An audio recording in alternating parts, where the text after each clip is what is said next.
Good afternoon to all. Myself Siva Prasad Mohanty, Assistant Professor of Geology. Welcome you all to our first webinar, Taking Innovation from Idea to Implementation, which will be delivered by Mr. Ajay Chakraborty sir. After his, we also have another lecture by Dr. Sonali Roy ma'am on funding option of scientific innovation. So Mr. Ajay sir joined CNCB Academy of Science and Technology in April 2020 as its Director, Innovation and Outreach. Prior to this, he was working as the Secretary of IASST, Social Venture and Entrepreneurship Consortium at the Institute of Advanced Study in Science and Technology, which is an R&D laboratory under the Department of Science and Technology, Government of India. In his 22 years of professional career, Mr. Chakraborty has worked in manufacturing, marketing, and R&D in private, public sector, and also government sector. He also has his own venture in information technology sector. In his first employment, he solved a decade-old technological problem in casting and saved around 20% of fuel by carrying out some innovation in the furnace operation. At the age of 23, he joined Rashtriya Ispat Nigam Limited, a Navaratna PSU under the Government of India, in the executive cadre. Being in RINL, he worked in 3 different states, served hundreds of B2B, B2C, and B2G customers, established dealers, operated warehouses, computerized various operations, working with IT department, handled statutory bodies. He resigned from the PSU to start his own venture in IT sector, and then he was engaged by IASST Guwahati for technology translation and establishment of incubation center. At IASST, he played a key role in raising grant of Rs 3 crore for the institute for establishment of its incubation center, design, tech transfer, roadmap for various innovation by the scientists, mentored scientists and researcher for writing proposal for grants, developed various policies for the institute, conducted project based on industry academia interaction, established the management framework of industrial consultancy and helped the institute earn a few lakh of rupees as consultancy fees from an industry. One of his mentees received a big grant of Rs 50 lakhs. So by qualification, Mr. Chakraborty is an engineer with MBA and is a member of Society of Technology Manager. He has been a resident of 9 states of India and led more than 400 people under him. He is consulted by various organizations and individuals on matters related with innovation, entrepreneurship, management, and policy matters. He is also engaged in some pioneering research in the field of innovation, management, and entrepreneurship.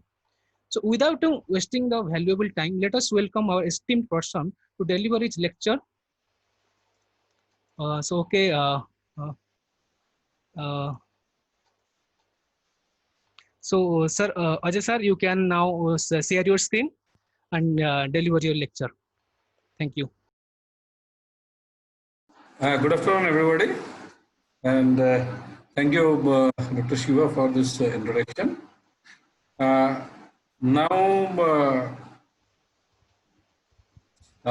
Hello. Yeah. Yes, sir. Yes, sir. Now today I want to discuss about what are the different type of innovation possible. Right. Let me open my share the screen. Then we will speak 1 minute.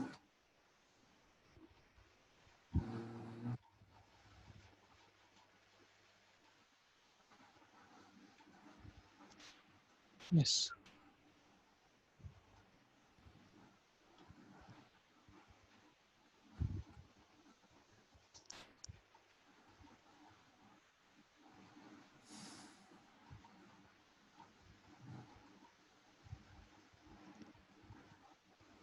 Hello.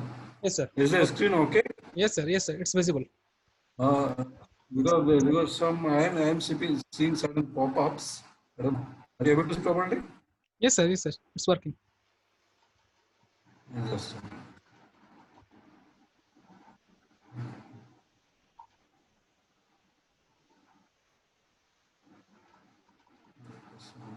Pop-ups are coming up on my screen. Just,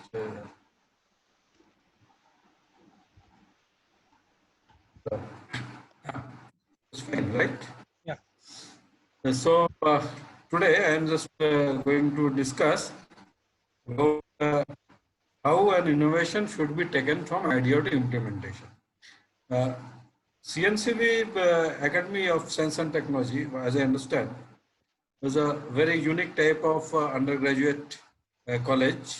Even though it is an undergraduate college, but with the temperament and with the type of commitment by its founders and this faculty member, even the students, I find it something matching with any university level. I learned about many of the innovations that has been already taken up in this college within its 3 years of existence itself, and that's something very significant, considering that I have worked in R&D laboratory and visited many other R&D laboratories also. So, with that perspective, doing this sort of innovations in a undergraduate college is something that's really remarkable. And now thing is that we have to take these innovations towards implementation. So now I am just going to discuss how we can take the innovations towards implementation.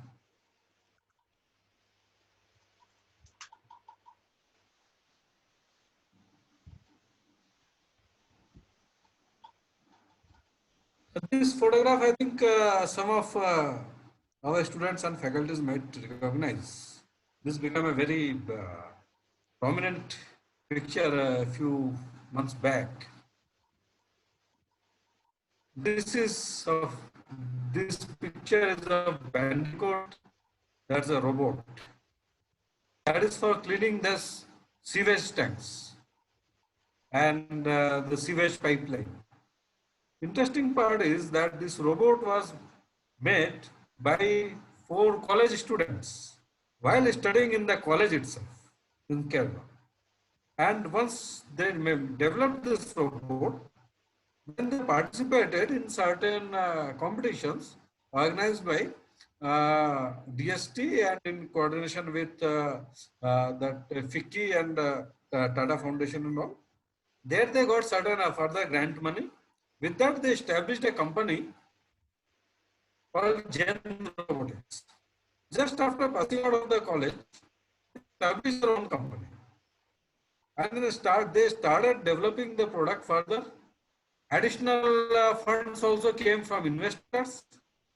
And then first some funds came from government organizations, and then some professional investors got interested in this. So gradually they raised around 50 lakh, around 40 lakhs of rupees as a funding. And now this company is making revenue, and as well as they have won numerous awards and numerous recognition. So that's what an innovation can do if it is implemented properly for any students, those who are having innovative ideas.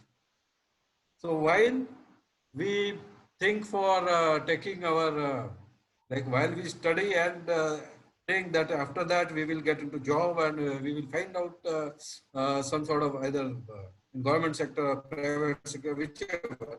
But this is also an alternative avenue, which I hope some of our students would be definitely interested to pursue.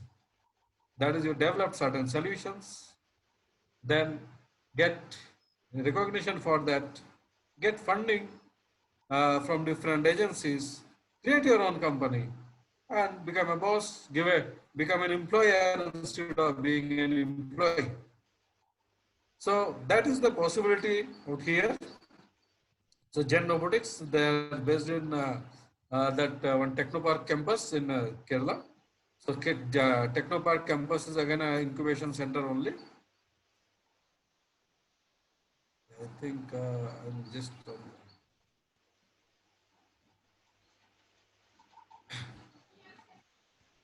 Acha, no, actually, okay.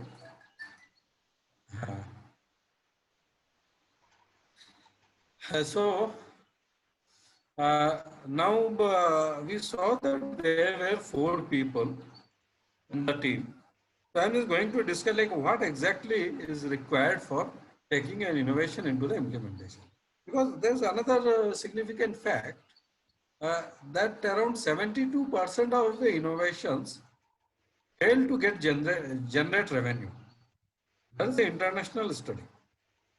So, and they were very brilliant innovations, very brilliant scientific innovations, which could not be successful in market. So this was a very complex problem for many. Like why many innovations they are brilliant but don't take off in the marketplace. So a lot of research was done, a lot of studies were done by various people from different organizations, and gradually some frameworks started developing. Like how do we innovate, which will have a very definite way of success or a very enhanced chances of success. So I am just today going to share some of those tricks. Uh,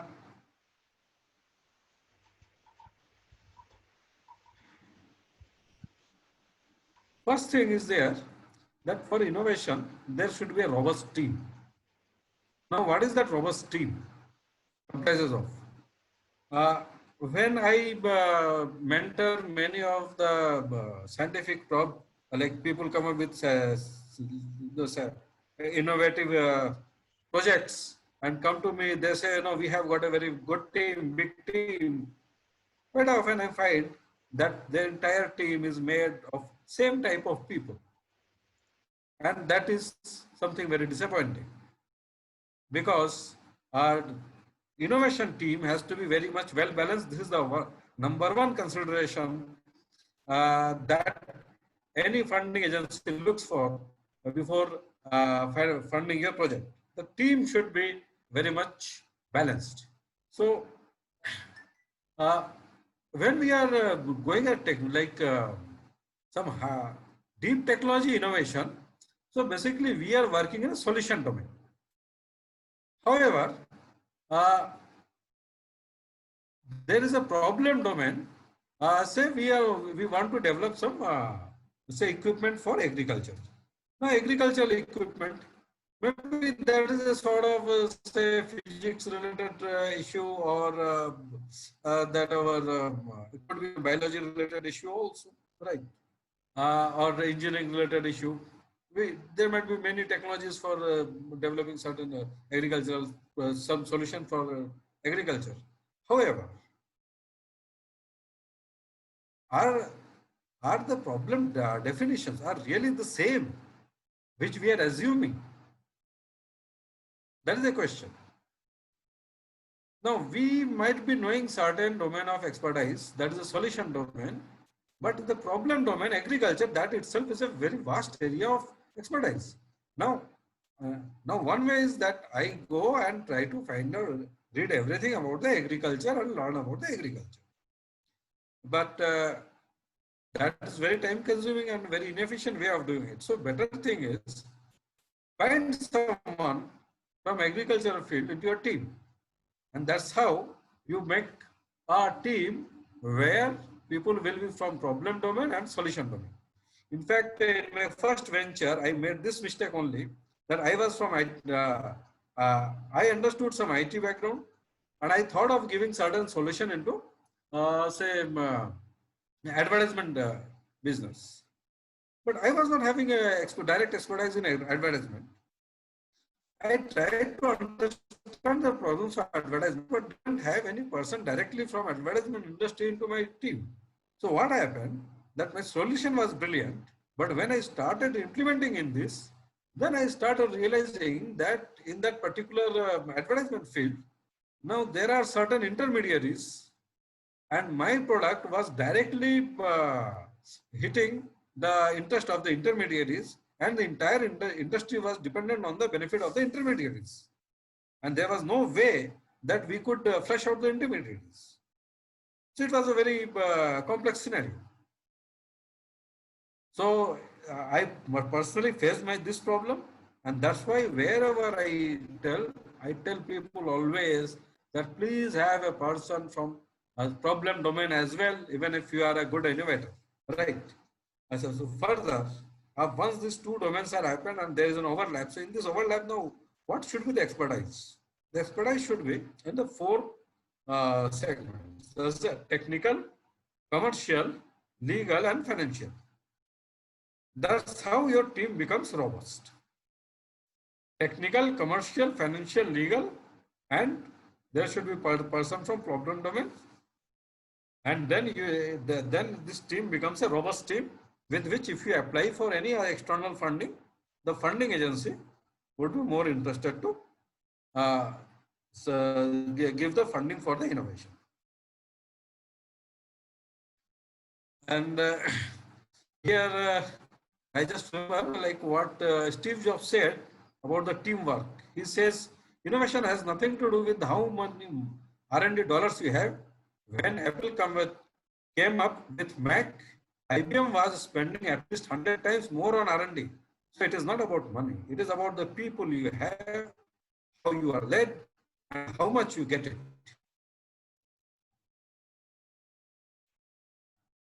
Then another issue comes. Now we are having some certain technologies we developed at a smaller stage in laboratory. Now we think, okay, let us get that into market. But when we get into market, in laboratory we have handled many variables. Say temperature, pressure, these are so many variables we have handled with a type of microbes, gene, and whatever. But when the moment we try to enter that, like take that for implementation, we encounter some thinking variables.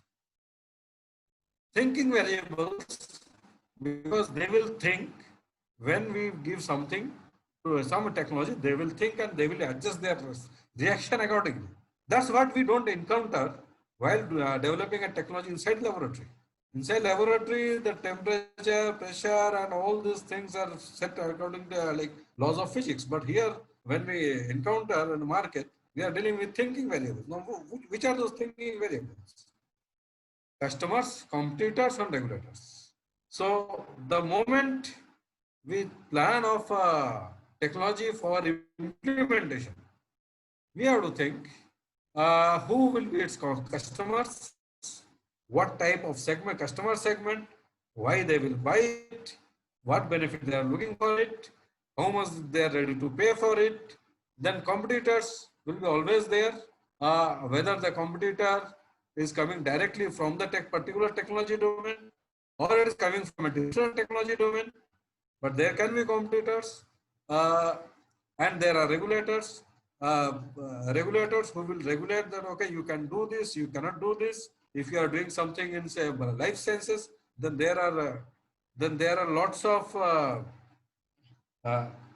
regulations, because that has to deal with many times that has to deal with human safety and human safety.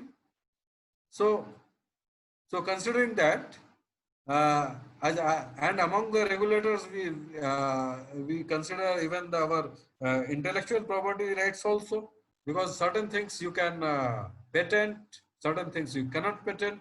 So these are the issues that one must be aware of.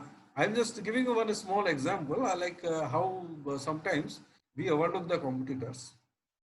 So in my previous engagement, an R&D was conducted with lots of effort, and even some BARC was also involved in that.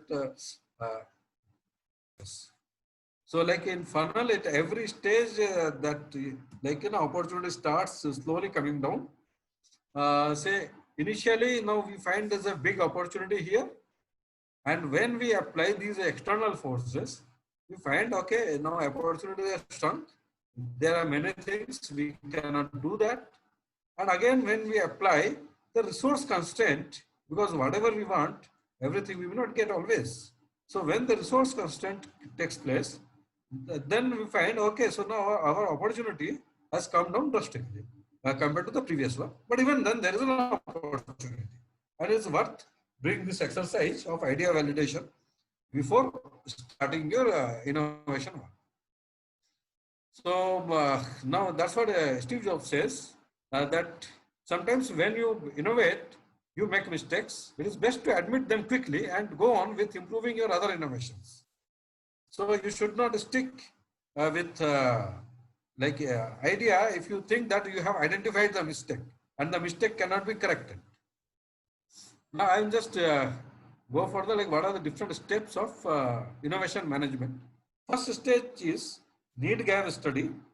Whether you are going for innovation or for entrepreneurship, first we have to find out what are the unmet technological needs in the society. So as I told you that in our plasma coating technology, this fundamental thing, the need gap study itself was not done. It was done actually the technology was developed long before I had joined there. So they did not do any need gap study. And consequently, after spending lakhs of rupees on research, the research could not proceed into the market. Then second is the value proposition assessment. That is, now out of that, now for what particular value I want to give the innovation to the market. So in fact, these are all the points which require a very elaborate deliberation. Like each point requires one session each, we can say, 1 or 2 sessions. However, I'm just giving a overview today as the first introduction. Then comes a competition assessment. As I told you that who else is serving the same need but in a different way, and what is the difference from the proposed innovation, that you have to clearly find out. Then customer assessment you have to do. That is knowing where, why, and who needs the innovation. So here actually you require the person who is expert in a commercial side, your team. Now when I say these steps, you will find that why that particular team is required. Because up to this point, you require someone who is actually who is having expertise in commercial aspect. Then after customer assessment, we have to go for market assessment. We have to find market size, whether how much money people are willing to pay for that, how many people are willing to pay for that. And once we find, okay, now all these things are suitable, then only we proceed further with the innovation.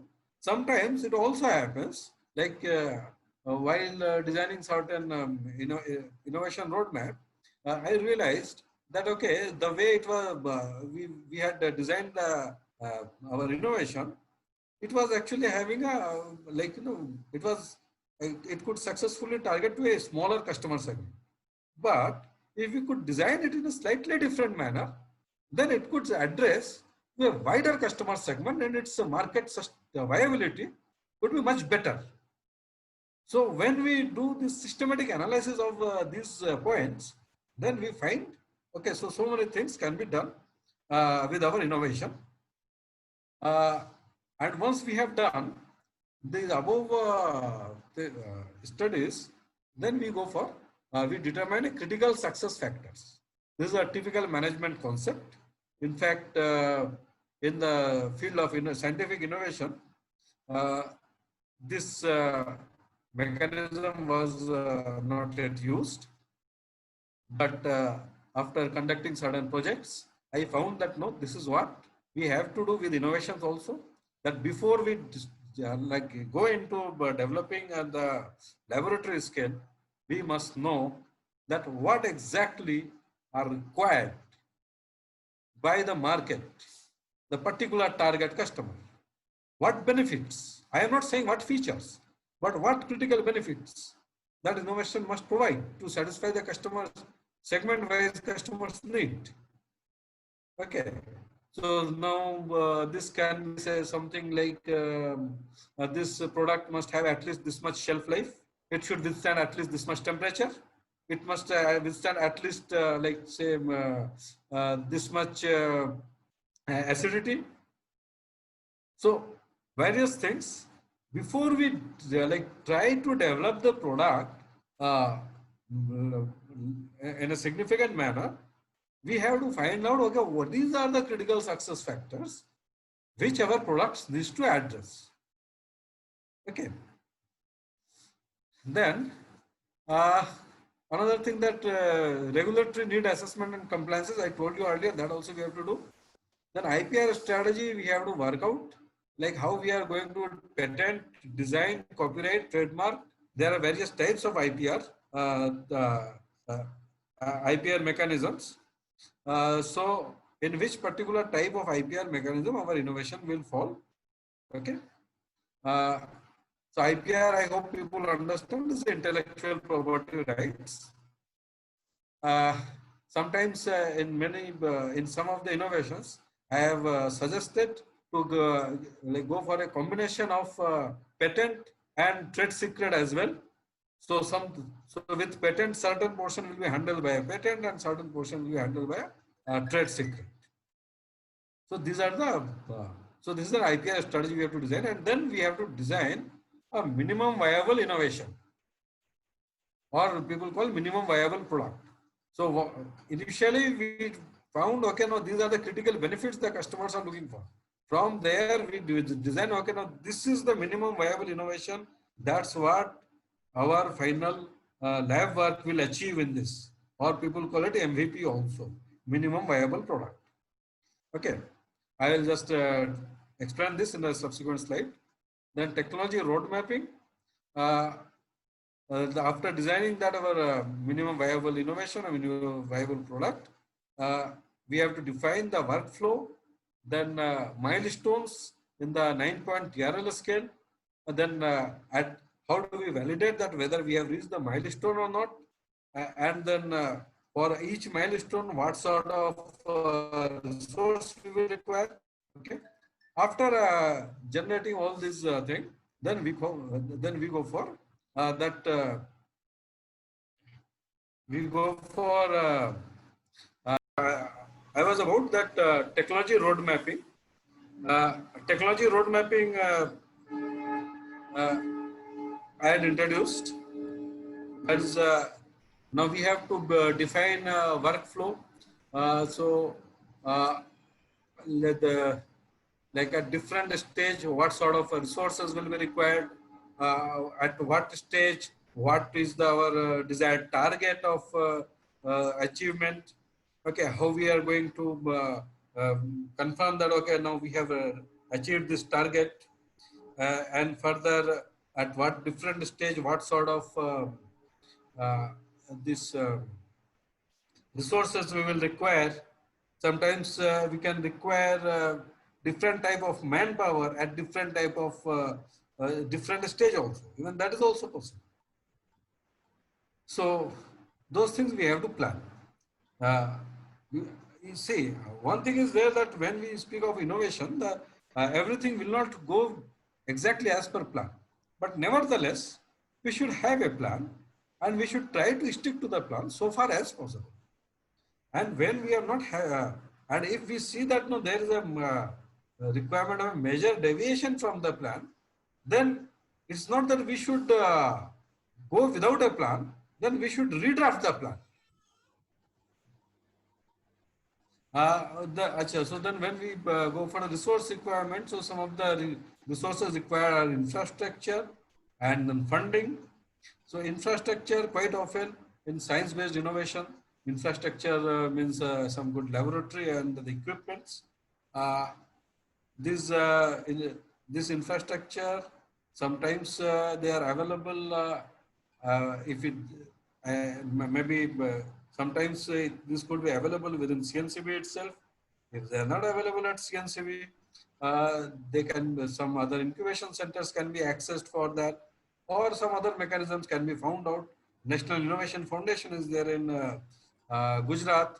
They are also supporting the grassroots innovators with a lot of their infrastructural support and all, providing that different equipments and all. So even those things also can be explored if we are not having certain in-house support system. And again, we have to find a seed funding strategy. Seed funding strategy, funding again is a very interesting thing. That itself requires like a big session. Okay, so a good part is that today, after this again, Dr. Sonali Rai will be speaking about the funding opportunities. So she may might clarify many of the things. But here I will just say that here the assess that whether my innovation will uh, give a like very personal benefit to someone, or this will be a public benefit. Maybe students can understand what is the difference between a public benefit and private benefit. Say, if it is a reduction in pollution, if it is a reduction in general pollution, so it is actually public benefit. So actually one particular individual is not personally getting benefited. So that, and similarly, there are many this type of things where benefit actually goes in a public way, not in a private way. Here, raising the funding becomes a bit challenging if it's a public benefit, because in that situation, the individual may not be ready to pay for that. It's a very it's a very normal thing. I remember that because as I was working in a public sector, so government organization, it was central government organization. So in our factory, we had pollution control equipment worth 600 crore rupees. 600 crores of rupees were there for pollution control equipment itself. In contrast, in our competition where the private player and in private industries, they rarely invest in pollution control equipments because that does not add to their own benefit. So now how to handle it? So we have to find, like with our innovation, actually who will be benefited. One of the our professor, he approached me with a very good solution, saying that Mr. Chakravarti, if I like this is the my innovation, I am going to develop one say bio uh, biosurfactant. He said, I am going to make a biosurfactant and that is having these uses. I said, what is your price? What will the price? He told, I don't know pricing. I told, okay, let me work out. I tried to work out the price. I found it will be a bit higher. And in market again, it was quite costlier. So then another thing I found that, okay, no, they are chemical surfactants, which are much cheaper available. So I asked him, sir, in chemical surfactants are available in market. Then what is the advantage of having biosurfactant if they are doing the same thing? So our professors are told that, but chemical surfactant are not good for environment. Biosurfactant is good for environment. And the surfactants are used in soap and such types of products. So I told Professor Saab, sir, biosurfactant is good for environment. We all know this is very good.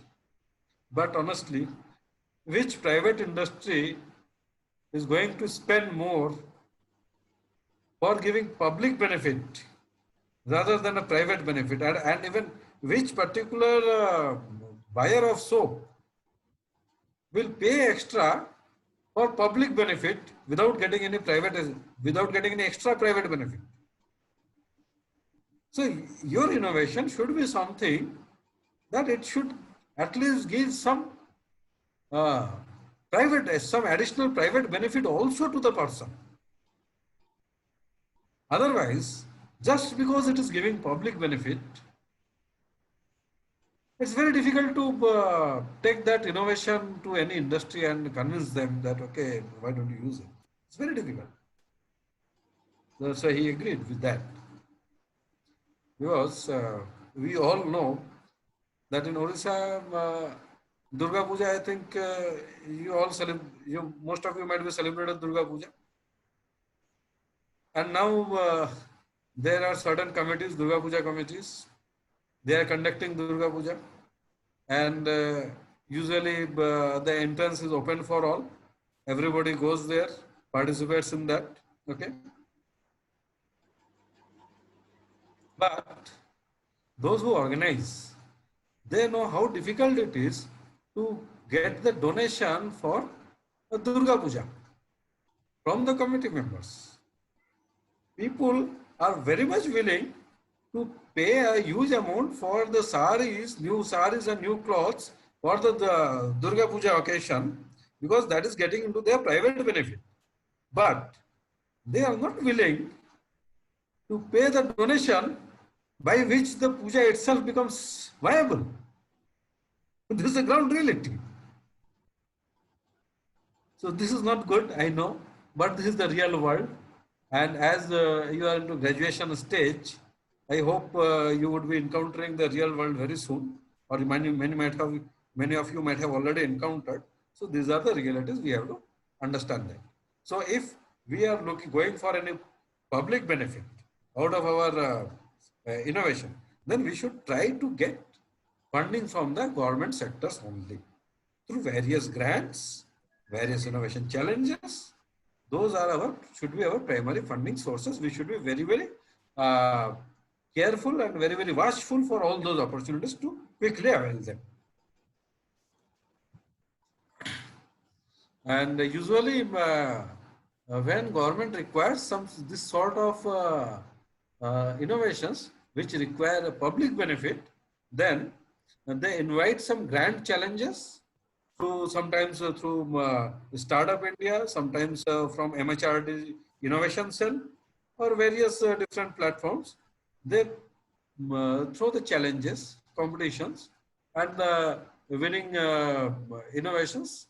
They provide them awards, grants, or sort of things, right? So we should be look out for those type of opportunities when the benefit is primarily for the public benefit only.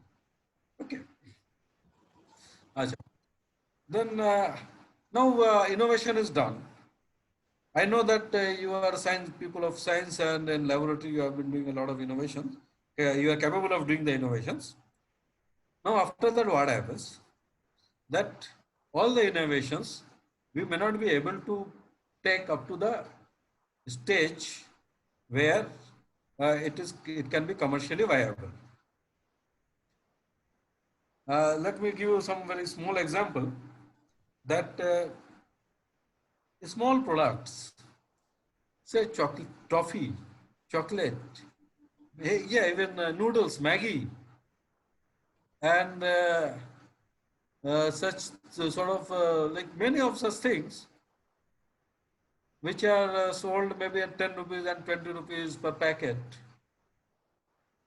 So we can imagine that these are very small things. Anybody should be able to make it and sell that in market. But did you notice that all of these products, even the soap and this type of things, all are coming from the big companies, not the small companies.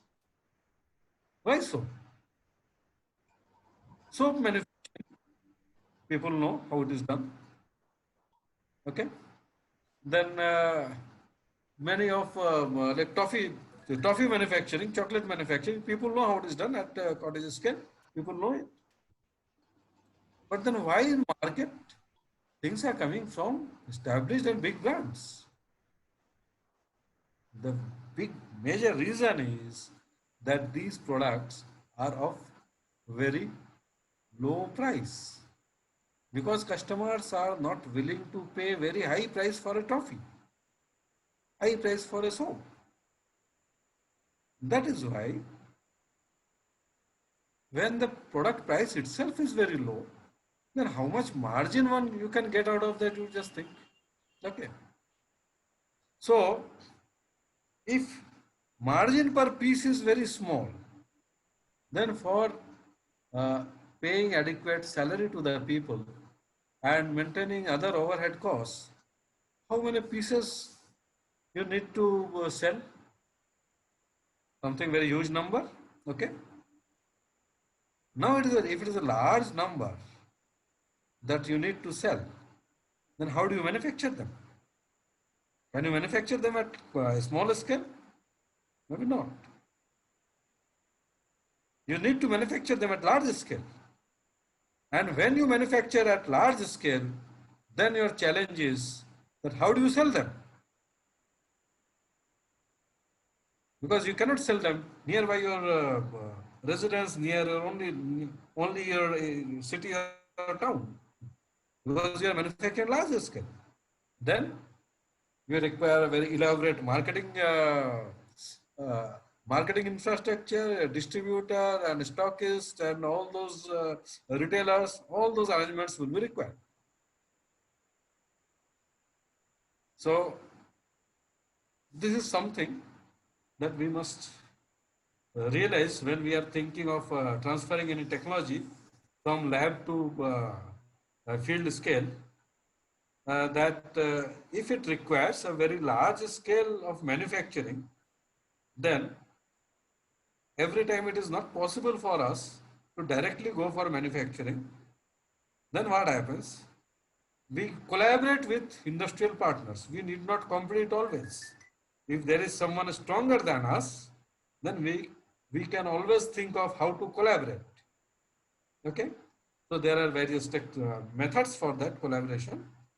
It starts with the identification of the appropriate industrial partner, then we negotiate, then we prepare some non-disclosure agreement, and after that non-disclosure agreement, sometimes we get into a collaborative research agreement with industrial partner that now say if the industrial partner is ready, is interested in your preliminary research results, and maybe then he says, okay, fine, so I am ready to fund up to this much money for your innovation. But then when the product comes up, then in patent, my name also will be there. So that is the possibility. And that happens. Many times it happens. So we should, so these are the options when we want to go for collaboration. And many times what happens that some technologies that people have developed, technologies are totally developed, and now it is only a manufacturing agreement. So now say startups, you can open a companies, you can open, suppose you open a companies, and now today many of you might think that opening companies is a very big thing, but that is not so big.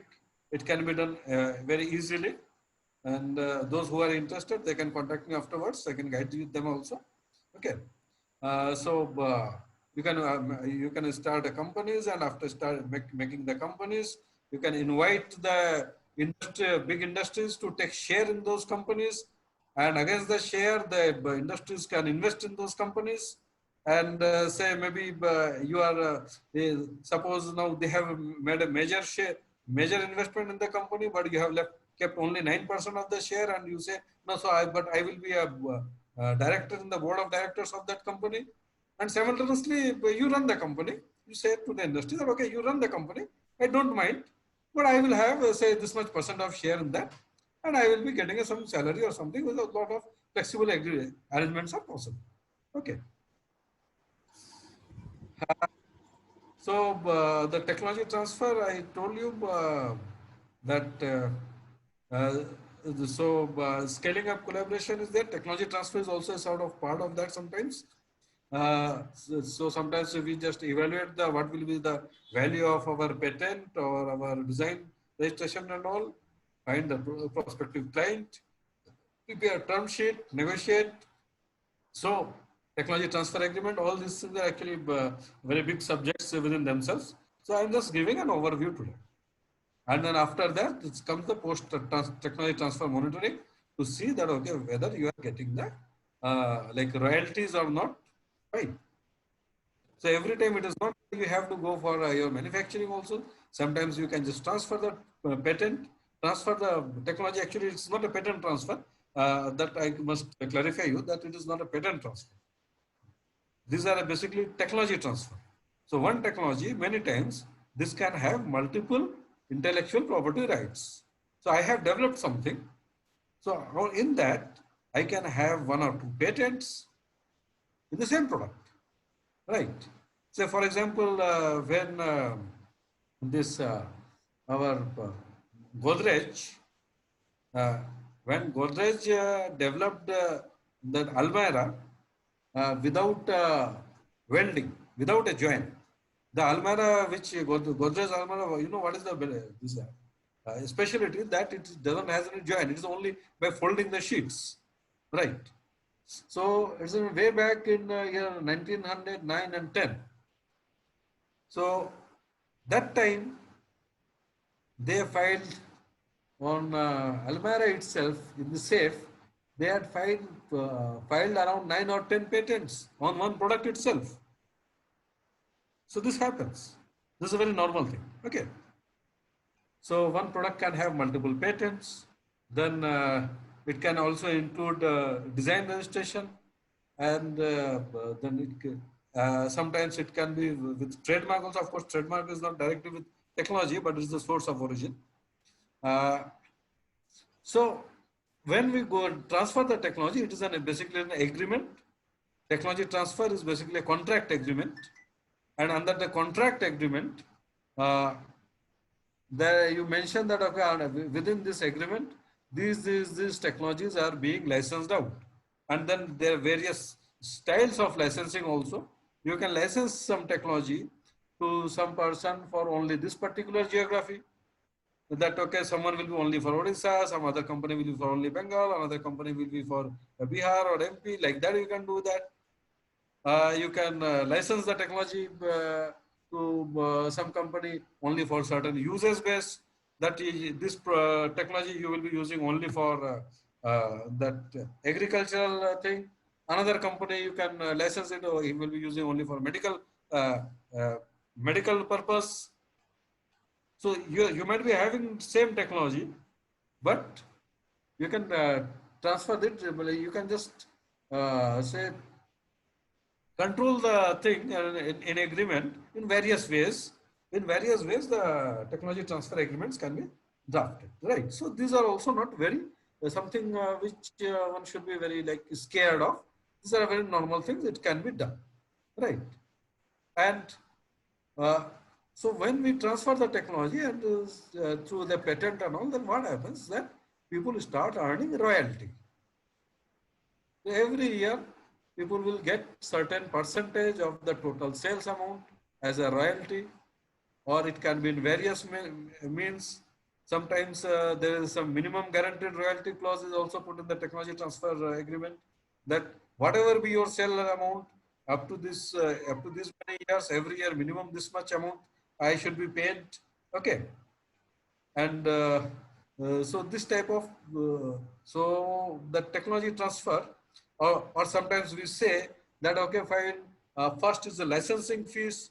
So licensing fees, I'm licensing the technology up to say 1 lakh rupees or 2 lakh rupees. I have licensed down the technology, and afterwards every year up to this money like the every year, say for next another 5 years, you will be giving me minimum 50,000 or 1 lakh rupees as royalty. Like that, lot of arrangements are possible. I'm just giving you some basic concepts. These words you will be hearing quite often when you want to apply for any grants or any innovation programs and all. So I'm just giving you a basic understanding of some concepts. First word you will be hearing the brainstorming. Brainstorming is an interesting way of developing ideas in team. Brainstorming says that you collect the idea from the team members. First, it's a problem. You collect the ideas. Don't discuss the idea. Just collect the idea. Just collect the idea. All the people will be sitting at one place.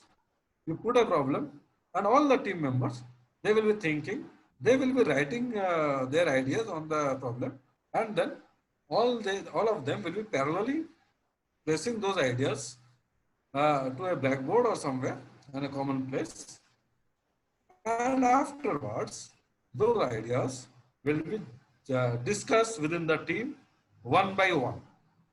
Okay, so this is a brainstorming strategy. With this strategy, actually what happens that people are so what happens that people build up from one idea to another idea. So there are certain like 7 rules for successful brainstorming. What we say is to defer judgment and encourage wild ideas. Okay. Then someone has given one idea, you build on that idea also. Stay focused on the topic is very important. One conversation at one time. Everybody should not speak simultaneously, and today is the age of our that virtual meeting and online discussions. So we can do always in this brainstorming can be done through online platforms also. However, one conversation should be at one time. All should not be speaking simultaneously. Try to give like visual present, becomes very easy to understand, and go for quantity. First level you go for quantity, lots of ideas, not one idea. Okay. From there it becomes easy to slowly narrow down the ideas. And then, as I told you, how you funnel these ideas, that funneling process, through that things can be done. Okay. So now what Steve Jobs says, he told that innovations come from people meeting up in the hallways or calling each other at 10:30 at night. It's a new idea. Or because they realize something that should fall in how we have been thinking about a problem. Okay. So when the idea comes, share with the people. That's very important. Then another word you will quite often hearing, there is a design thinking. Design thinking is a quite a new trend which is catching up uh, in innovation and entrepreneurship also. In fact, one session of design thinking, sometimes it may cost in thousands of rupees, one expert session on design thinking. But I'm just giving a very simplified concept about the design thinking. That starts with the thinking about the customers and the various stakeholders who will be involved in implementation of the innovation. Quite often, we start thinking with the technology to do that. We should start thinking from the perspective of people, that how the people of various various stages will react onto that innovation, or how you want them to react. Okay. So it starts with people, understand from their perspective, empathize, then define the problem. Once you have found the like empathize with your target, then you define the problem very precisely, and then you develop ideate. I told you the brainstorming and all this ideation technique. Then develop a prototype. After making prototype, you test it. After testing, if it doesn't work, again go back for empathizing. Then okay, know where it's going, like it's not working and all.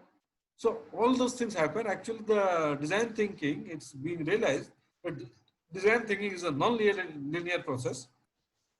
So these are the 5 stages of design thinking, but this flow can happen through from any direction to any direction. But only thing is that all these 5 stages must be taken care. You cannot skip any of these stages. That you have to ensure. There is something called technology life cycle. That is a very important thing to know. Whenever a technology comes into the market, immediately the technology is not accepted by everybody. Peter Drucker, a very renowned management guru, he has observed that it takes around 30 years for any basic technology to get into the final market. It takes around 30 years. So, and he analyzed for this like innovations for the last 1,000 years of innovations. All right. So, so we have to understand at what stage a technology is.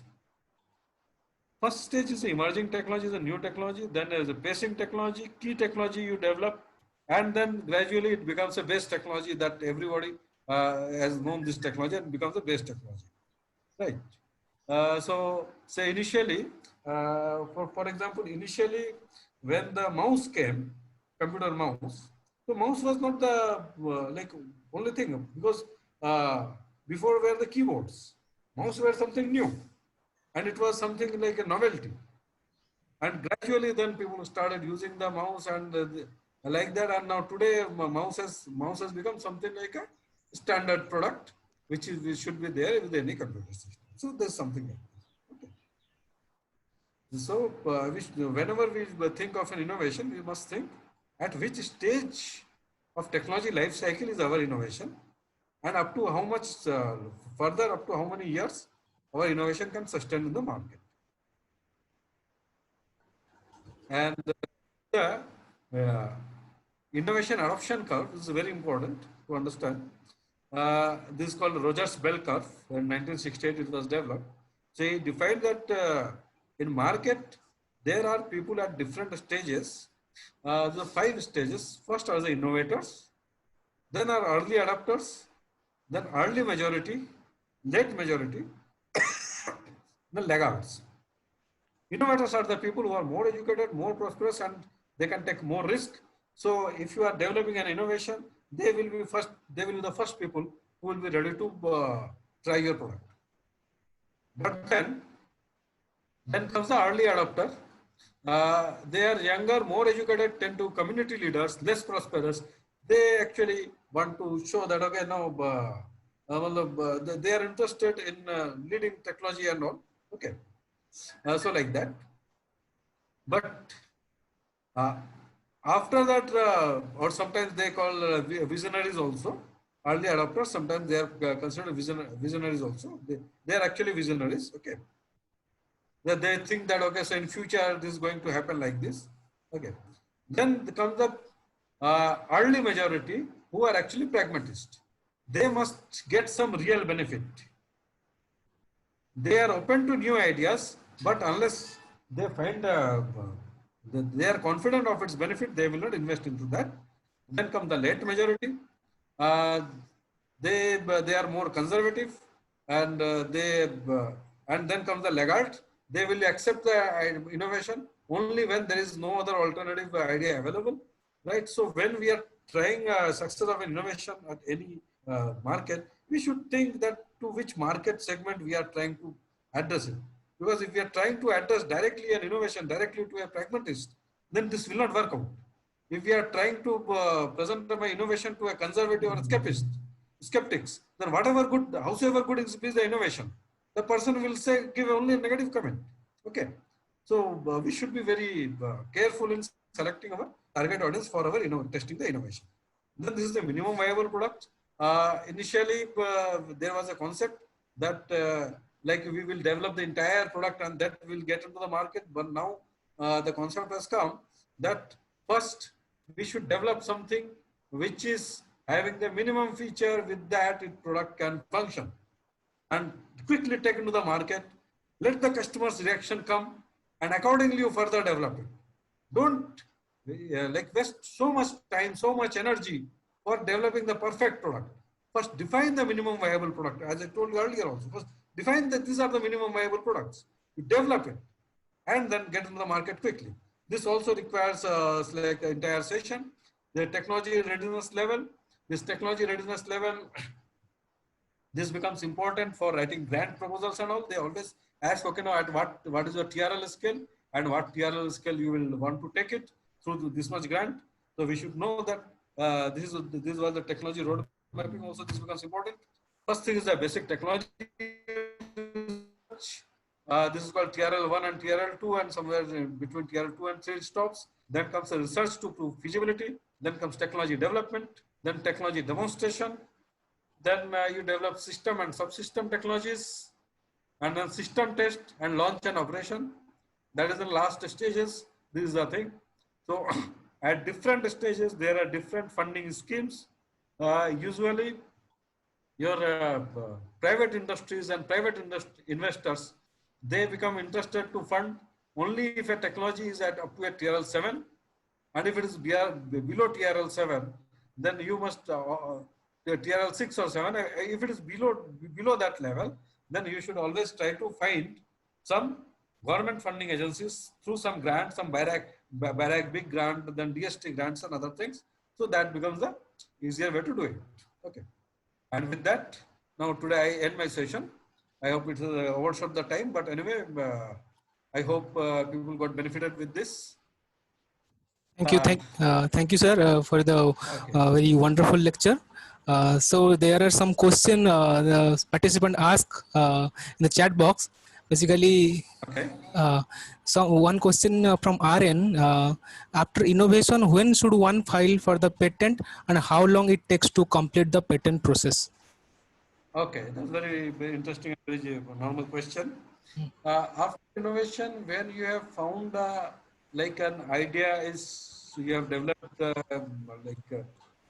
your innovation up to a scale in after which you think that within another 1 year you can develop a viable solution, then I suggest always that you file for a provisional patent. It costs only 1600 rupees. One can directly file oneself that provisional patent, and if those who are interested, I can from CNCV, I can just help them. I can teach them how to file that provisional patents. Okay, and after filing the provisional patent, you get around 12 months of time for developing the idea, and after and within that period, you should develop the idea. Try to find some grant agencies, develop that, and then you file the final patent. You get 48 months from filing the patent up to 48 months for getting the idea examined by the patent attorney. So there are various stages. First you file for the patent, and then up to 18 months it goes without publishing. After 18 months it goes patent is published and called for objection by the public. And if there is no objection, then you ask for the examination, you request for examination. So now if it is if the patent has been filed through some that startup, then again under the Startup India scheme, there are certain additional is filed through some forming a startup. Then again certain schemes are there by government. So patent grant can be also fast tracked, but the important point is that one can start the process of licensing the patent even before it is granted. Usually patent granting takes a few years, but earlier it used to be around 6-7 years it used to take, but nowadays time has drastically come down. Say some people say it's maybe around 3 years, like that it has come down to that level also, 2-3 years. But once the patent is filed, actually one can start the activities of licensing the patent to third parties and start the commercialization activity. Okay, because the patent becomes effective for 20 years from the date of filing the complete specification. That is the important point that people must know, that in India, patent is valid for 20 years, but not from the date of grant, but from the date of filing final application for the patent. Okay. Is when you have given the final specification of the patents, from that day itself, you can think of trying for commercializing the technology, transferring the technology.